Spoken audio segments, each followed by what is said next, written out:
Hola a todos, bienvenidos a Filosofía Clase B, yo soy Oscar. Hice una reseña de King Kong vs. Godzilla de 1962 y la consideré claramente una película superior a Godzilla vs. Kong de 2021. No es que sea gran cosa tampoco, pero es claramente superior. ¿Por qué? Porque King Kong vs. Godzilla es una película estúpida pero divertida. Es una película que es consciente de su propio absurdo, eh, y no tiene ninguna pretensión. Es diversión pura, sabemos lo absurda que es la premisa, pero vamos a filmarla. Godzilla vs. Kong, en cambio, es una película mortalmente aburrida, increíblemente incompetente, un completo desastre desde todo punto de vista, que se promociona usando la falacia, es una película estúpida, por lo tanto es una película divertida. No, no lo es. Yo les puedo citar varias razones por las que King Kong vs. Godzilla me pareció una película divertida. La escena inicial donde están estos hombres de negocio pensando usar a King Kong como una estrategia de marketing. Es un sketch humorístico, es divertido. Tenemos este submarino nuclear que encuentra a Godzilla, es una pequeña fantasía bélica, es entretenido. Tenemos toda esta secuencia de estos japoneses de la década del 60 que van a buscar a King Kong, que es toda una parodia de la película de los 30. Es divertido. Tenemos la secuencia cuando lo llevan a King Kong de vuelta en una balsa y se les escapa. Otra escena humorística, es divertido. Tenemos otra fantasía bélica cuando el ejército intenta detener a Godzilla, es divertido. Em, y finalmente la pelea entre los monstruos, que quizá es lo menos interesante. Es divertido. Todos los argumentos que me han dado defendiendo Godzilla vs. Kong son argumentos de que es una película estúpida, cosa que no tengo ninguna duda. Me dicen, no podés pretender que Godzilla y King Kong estén media hora conversando sobre el sentido de la vida. No. No es una película de Stanley Kubrick, no. O sea, me están demostrando que es una película estúpida. De ahí no se sigue que sea una película divertida, no lo es. Um, ¿Qué pienso del cientificismo filosófico de Mario Bunge? Claro, le llamaría cientificismo a Bunge, aunque no es un pensador con el que esté muy de acuerdo. Creo que Bunge intentó demostrar que la ciencia se puede sostener por sí misma, sin postulados filosóficos. Y me parece que esto es como el cuento del varón de Munchausen que se saca de un pozo tirándose del pelo a sí mismo. No funciona así la cosa en la realidad, pero llamarlo cientificista me parece que es hacerle muy poco favor. Diferencia entre el cientificismo y el positivismo lógico. Dejemos de lado el positivismo lógico. El positivismo es una teoría filosófica que dice que hay una serie de etapas en el pensamiento, la última de las cuales es el pensamiento científico positivo. Es una idea que influyó a filósofos como Nietzsche, científicos como Piaget y hasta teólogos como William James. Tenemos en todos ellos esta idea de tres estadios: un estadio de pensamiento natural, un estadio final de pensamiento positivo y en el medio una etapa de transición.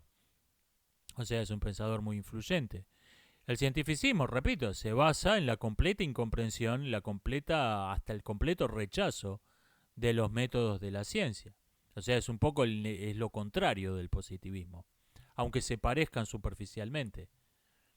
Um, ¿Puedo poner ejemplos de filosofía ficción? Bueno, puse a Borges, especialmente la Biblioteca de Babel y Tlonc Ukbar Orbis Tertulis, aunque en general Borges en general. Adolfo Bioy Casares escribió varias cosas que son El sueño de los héroes, es básicamente filosofía ficción, es una novela de filosofía ficción. Um, El extraño idioma de Kempung Cebula de Alejandro Dolina. Me estoy dando cuenta que es un género muy propio de la Argentina, la filosofía ficción. Um, El sueño de la mariposa de Xuan Tzu. La pata de mono o el cuento de los tres deseos, eso es filosofía ficción. El guardián de la ley de Kafka, Kafka en general, es filosofía ficción. Y tenemos paradojas y paradojas e ideas sobre el infinito incluidas en mitos y, y refranes populares.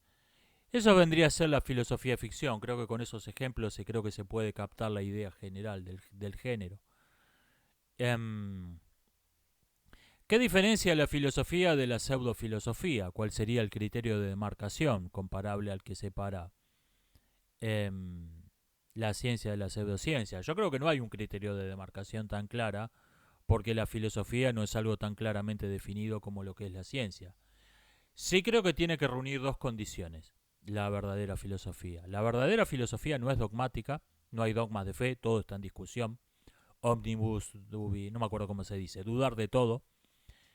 Todo está puesto en duda, todo tiene que ser demostrado racionalmente. Y incluso que no se puede demostrar algo racionalmente. El irracionalismo es la razón vuelta en contra de sí misma. Y la filosofía tiene que buscar la verdad. Si alguien me dice, vamos a discutir todos los puntos de vista sobre este asunto, menos este. Este hay que aceptar que es falso, porque sí, porque lo digo yo y se acabó. Eso no es filosofía. Tenemos esto, hay pensamientos que lo admiten, que no se llaman filósofos.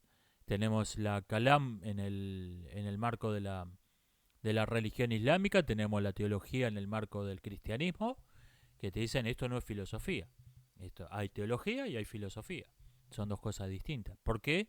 Porque la Kalam y la teología admiten dogmas de fe, la filosofía no. Y tenemos el segundo objetivo definitorio, que es la búsqueda de la verdad. Si alguien te dice, como Marx, que me ponían de ejemplo, alguien dice como Marx que el objetivo de su pensamiento no es comprender la realidad, sino cambiarla, no es filosofía. Vamos, pues llamarlo si querés, pensamiento político, por ponerle un nombre más amable del que usaría yo, pero definitivamente alguien que dice no me interesa conocer la realidad, no es un filósofo. Y si se lo hace pasar a esto que no es filosofía por filosofía, es pseudofilosofía. Del mismo modo que cuando se hace pasar lo que no es ciencia como si fuese ciencia, es pseudociencia. ¿Kant era racista? No. La teoría racial es algo, un fenómeno del siglo XIX. Hay gente que cree que existió siempre. Nada que ver. La teoría racial es algo que se aparece en la Edad Moderna y se vuelve común en el siglo XIX, primera mitad del siglo XX, y se ha vuelto a poner de moda en estos días. Pero hay gente que el racismo existió siempre. No. Es una... No es así. En el siglo XVIII la raza no era un asunto. No sé, quizá Kant la tuvo en cuenta, no leí sus escritos de biología. Quizá la tuvo en cuenta como una hipótesis en sus escritos de biología, pero en todo caso no era algo central en su pensamiento. La respuesta corta, no. ¿Cómo valorar una escena de acción en una película? Las escenas de acción son eso, son escenas. Está bien filmada, está bien actuada, está bien coreografiada, es verosímil, encaja en ese momento de la historia, tiene errores históricos. Es una escena. No hay que juzgarla a distinto criterio que cualquier otra escena. ¿Qué pienso del peronismo? ¿Cuánto llevamos de video? El peronismo, voy a ser muy lacónico. El peronismo intentó crear un partido autoritario que funcionara en un sistema democrático. Este fue su proyecto de base. Se hundió en su propia incoherencia. El peronismo fracasó a causa de su propia incoherencia. O se democratizaba el partido o el país se volvía autoritario. Y esto fue lo que ocurrió muy especialmente después de la reelección de Perón en 1951.